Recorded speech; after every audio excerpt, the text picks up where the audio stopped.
बिस्मिल्लाहिर्रहमानिर्रहीम। अस्सलाम वालेकुम। मैं लियाकत अली मेकन और आप देख रहे हैं बॉक्सिंग लियाकत। चैनल को सर्च करें बॉक्सिंग लियाकत और चैनल को सब्सक्राइब करें। आज की गहरी बात आपके साथ।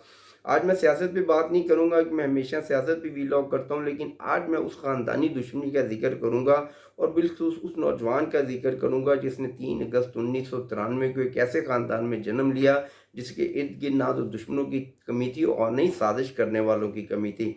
इसी साजिशों और इसी दुश्मनी की भेंट उसके बाप दादा बल्कि उसके जो परदादा थे उनको भी चढ़ा दिया गया और वक़्त के साथ साथ उस नौजवान को भी आड़े हाथों लिया गया और उसको भी मौत के घाट उतार दिया गया। मैं समझता हूँ कि उस बच्चे को शहीद किया गया क्योंकि वो एक नाहक खून था। और मैं बात कर रहा हूँ अमीर बलाश टीपू मर्डर केस की लेकर। अमीर बलाश टीपू मर्डर के बाद लाहौर के अंदर एक ऐसा अंडरवर्ल्ड जो मामला है वो दोबारा से इन हो गया और कत्ल का जो ऐसा सिलसिला शुरू हो गया जो कि रुकने का नाम ही ले रहा। और इसी मामले में एहसन शाह का जो है वो भी मुबैना पुलिस मुकाबला जिसको कहा जा रहा है, मैं इस पे बात करूंगा। और बिलखुसूस मैं शकील भट्ट पे ज़रूर बात करूंगा कि शकील भट्ट साहब का एक महज इत्तफाक इन मामलात के साथ जुड़ना या उनके खिलाफ एक गहरी साजिश की जा रही है।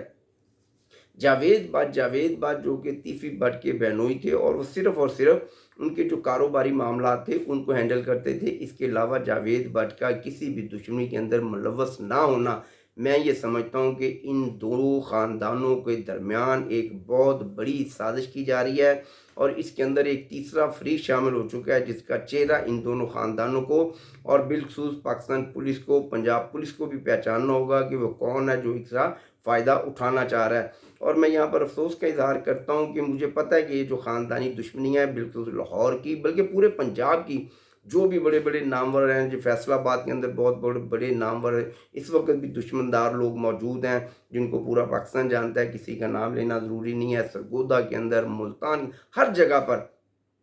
लेकिन लेकिन जो बात काबिल गौर है, जो लाहौर की इस दुश्मनी जिसकी मैं जिक्र कर रहा हूँ तीफी भट्ट और टीपू पहलवान के दरमियान जो शुरू हुई दानिस्ता या गैर दानिस्ता तौर पर या इसके अलावा जितने भी दुश्मनदार लोग थे, कभी भी किसी पर उस वक़्त हमला नहीं किया गया जब उनके साथ उनकी घर की ख़वातीन मौजूद हों।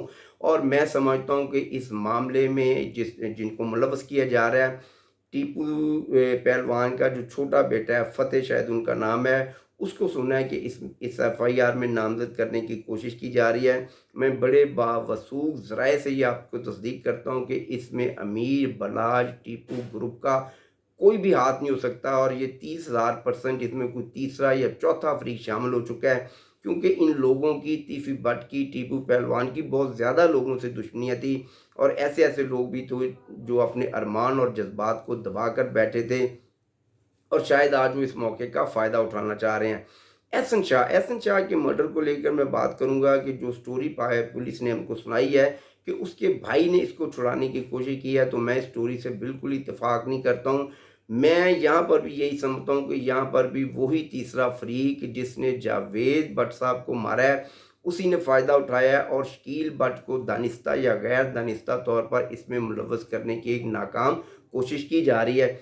शकील भट्ट जो कि सीए लाहौर इकबाल टाउन में मौजूद हैं। अच्छा, कल जो मर्डर हुआ है जावेद भट्ट का, इसके ऊपर भी आप थोड़ा सा फोकस करेंगे तो इसमें भी बराह रास्त आपको शकील भट्ट की जो है ना मुलव्वस करने की कोशिश की जा रही है।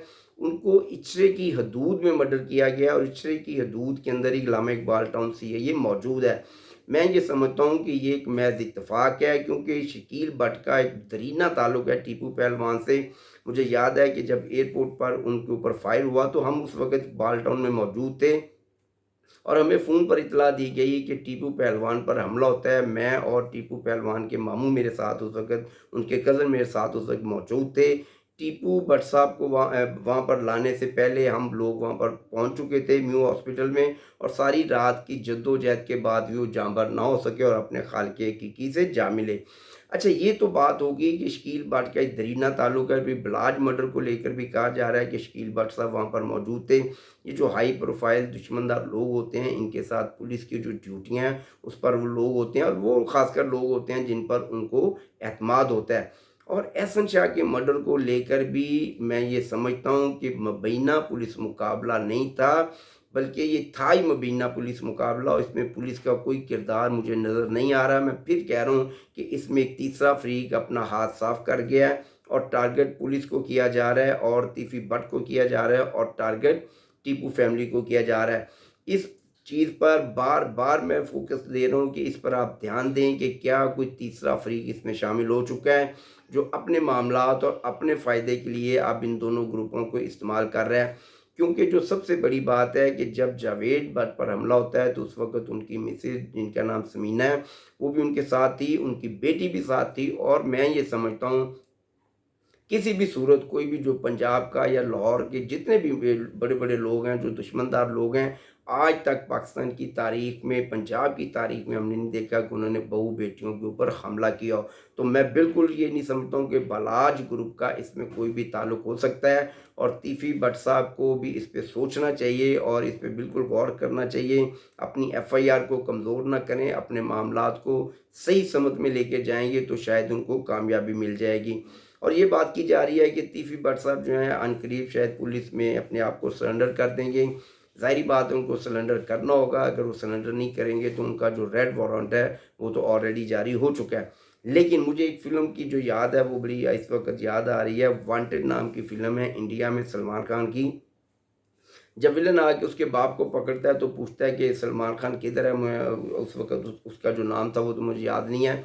तो मैं अपने दुश्मन का बदला लेने फलां किसी भी मुल्क से जो मैं वापस आए हैं तो वो उसको कहता है कि तुम आए नहीं हो, तुम्हें लाया गया है। क्या ये कोई हनी ट्रैप है तीफी भट्ट को पाकिस्तान लाने के लिए? क्या तीफी भट्ट को जज्बाती करके पाकिस्तान में लाया जाएगा और उसके बाद शायद उसके साथ जो होगा वो तो आने वाला वक्त फैसला करेगा। अगर बलाज टीपू के साथ कोई नाइंसाफ़ी हुई है और मैं समझता हूँ कि उसके साथ नाइंसाफ़ी हुई है और बड़ा जुल्म किया गया बलाज के साथ। बलाज एक बड़ा ही अच्छा और नौजवान बच्चा था जिसने इस दुश्मनी को ख़त्म करने की कोशिश की। मैंने तीफी भट्ट का जो था एक प्रोग्राम उसमें सुना, उसने मुझे कहा कि 1.5 साल तक बलाज मेरे टच में रहा। तो फिर ऐसी क्या बात होगी कि बलाज को टारगेट किया गया? क्या इसी वजह से तो नहीं टारगेट किया गया कि बलाज एक अमन का रास्ता चाहता था और कुछ ऐसे नासर हैं जो कि लाहौर का जो अमन है उसको सबूताज करना चाहते हैं और उसका जो फ़ायदा वो लेना चाहते हैं। मैं फिर कहता हूँ शकील भट्ट साहब जिनको बार बार इस महज इत्तफाक के ज़रिए आप कह लें या जिस तरह भी उनको टारगेट किया जा रहा है, मैं नहीं समझता कि उनका इस मामले से कोई भी ताल्लुक हो। देखिए पाकिस्तान पुलिस जो है वो मुजरमान से तो ज़रूर लड़ती है लेकिन दुश्मनदारियों में उनका कोई भी मामला नहीं होता। हमने बहुत बहुत दुश्मनदार ऐसे लोग देखे हैं जिनको पुलिस ने पकड़ा और अपनी कागजी कार्रवाई करने के बाद उनको कानून के हवाले कर दिया और ये उनके फ़राइज़ में शामिल है। तो तमाम मामलात को समझें। शकील भट्ट साहब का एक बहुत गहरा मरासम है टीपू पहलवान ख़ानदान से और शकील भट्ट साहब एक बड़े समझदार और मंजे हुए पुलिस अफसर हैं। मैं नहीं समझता कोई ऐसी कोई बेवकूफ़ी करेंगे। और इसके अलावा बलाज मीर टीपू का जो मर्डर है और जावेद भट्ट टीपू का जो मर्डर है, इसको दूसरे हैंडल से भी ज़रूर इस पे फोकस करें कि क्या इस पे वाक़यातन कोई तीसरा या चौथा फरीक शामिल तो नहीं हो गया। जिसे कहते हैं गुमनाम सिपाही तो कोई शामिल नहीं हो गया जो कि अपना इंतकाम लेना चाहता है और टारगेट वो आपको कर रहा है। मेरी बात समझ आए तो मेरी बात को शेयर करें। पाकिस्तान जिंदाबाद, पाइंदाबाद। अल्लाह ताला की ज़ात टीपू पहलवान के जो दोनों बच्चे हैं उनकी हिफाजत फरमाए और उनको अपने हिफ्ज़ो ईमान में रखेगी। आमीन। अस्सलाम वालेकुम।